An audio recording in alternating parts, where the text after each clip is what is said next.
1665 की पुरंदर की संधि के बाद शिवाजी महाराज को 23 जीते हुए किले मुगलों को वापस देना पड़ा था, जिसका मलाल महाराज को टीस की तरह चुभो रहा था।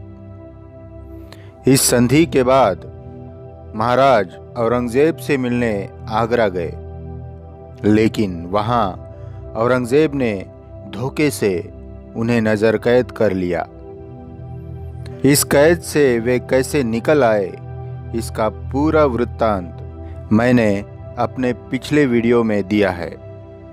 शिवाजी महाराज तथा मराठों के उदय का इतिहास देखते हुए हम आज इसके आगे की कड़ी देखेंगे।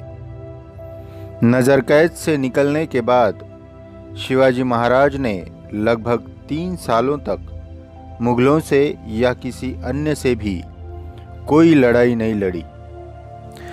इस शांतिपूर्ण धोरण को अपनाने की कुछ खास वजह थी। शिवाजी महाराज के पास अब उतने किले नहीं थे, जिसका मतलब था कि उनके अधिकार का क्षेत्र सीमित हो गया था। अब उनकी आर्थिक स्थिति भी उतनी मजबूत नहीं थी कि वे मुगल सेना जैसे बलाढ्य शत्रु के सामने खड़े हो पाते।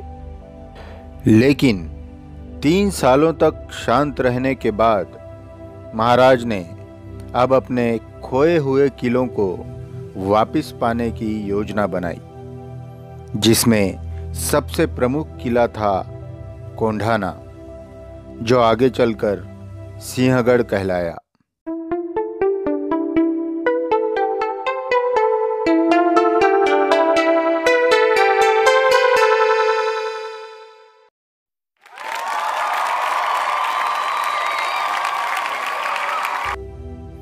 उस समय ये कहा जाता था कि जिसके पास कोंढाना होगा, पूना का अधिकारी वही होगा। महाराज सोच में ही थे कि सामने तानाजी मालुसरे अपने पुत्र रायबा की शादी का न्योता लेकर उनके सामने आ गए। तानाजी को देखते ही महाराज के मस्तिष्क की दुविधा सुलझ गई। उन्होंने तय किया कि कोंढाना जीतने के लिए तानाजी से बेहतर और कोई नहीं हो सकता। लेकिन तानाजी तो किसी और काम के लिए आए थे।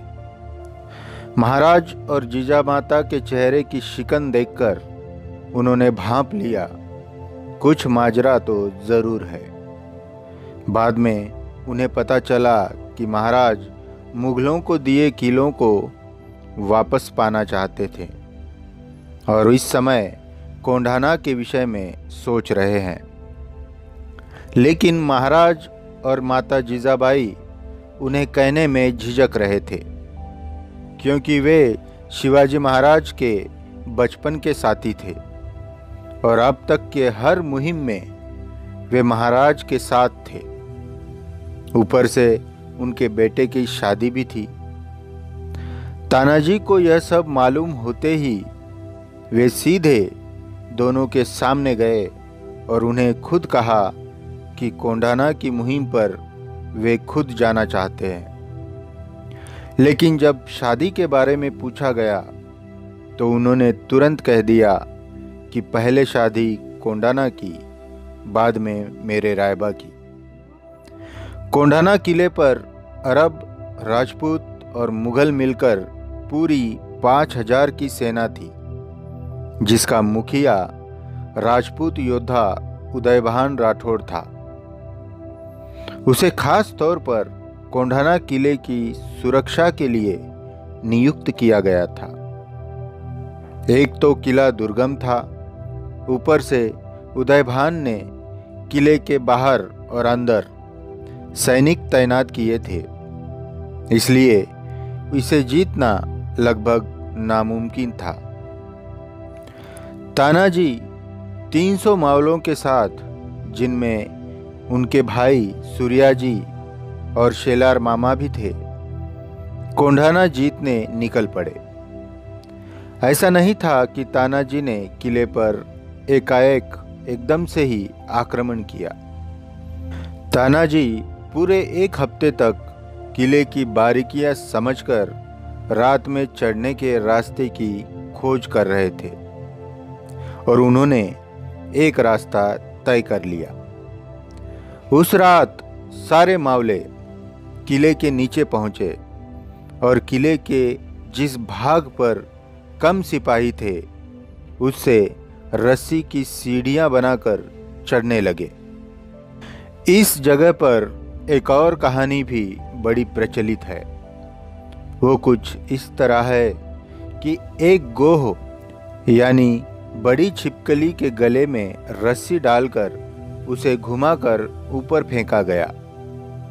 2 बार वह छिपकली असफल होकर जमीन पर गिर पड़ी।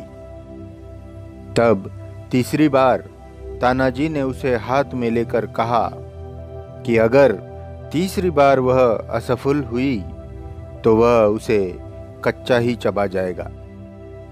और क्या आश्चर्य कि तीसरी बार वह छिपकली किले की सीधी चट्टान पर चिपक गई, जिसकी बदौलत मावले ऊपर चढ़े। हालांकि इस दंत कथा का कोई ऐतिहासिक सबूत नहीं मिलता, तो जैसे तैसे कुछ मावले ऊपर चढ़े ही थे कि रस्सी टूट गई और ऊपर पहुंचे मावलों ने युद्ध शुरू कर दिया। जो सामने आता उसे काटा जाता। किले पर घमासान मच गई। उदयभान खुद तानाजी पर चढ़ आया। दोनों खूंखार युद्ध लड़ने लगे। इतने में तानाजी का एक हाथ कट गया। तानाजी ने दुपट्टा अपने कटे हुए हाथ पर बांधा और वे फिर उदयभान से लड़ने लगे। उदयभान भी बुरी तरह जख्मी हो गया था, लेकिन अंत में तानाजी ने लड़ते लड़ते अपने प्राण त्याग दिए। आप जिस तलवार का चित्र देख रहे हैं, ये तानाजी मालुसरे की ही तलवार है और ये उनके गले का हार। तो तानाजी के मौत की खबर फैल चुकी थी। तभी शेलार मामा वहां आए और उन्होंने उदयभानु को मौत के घाट उतार दिया। तानाजी की मौत से मराठे सदमे में आ गए और वहां से भागने के लिए रस्सी की ओर बढ़ने लगे। तभी सूर्याजी ने वहां आकर रस्सी काट दी और भागते मावलों को गुस्साने लगे कि तुम्हारा बाप वहां मरा पड़ा है और तुम कायरों की तरह भाग रहे हो। अब या तो जीतेंगे या मरेंगे। सूर्याजी के जोशीले शब्दों ने मराठों में फिर से जान भर दी और देखते ही देखते मराठे ये युद्ध जीत गए। जीत के बाद शिवाजी महाराज जब किले पर पहुंचे तो उन्हें पता चला कि तानाजी वीर गति को प्राप्त हुए हैं। वे बहुत रोने लगे। शेलार मामा के समझाने के बाद वे रुके और उन्होंने कहा कि गढ़ आला पण सिंह गेला, यानी गढ़ तो जीत लिया लेकिन शेर को खो दिया।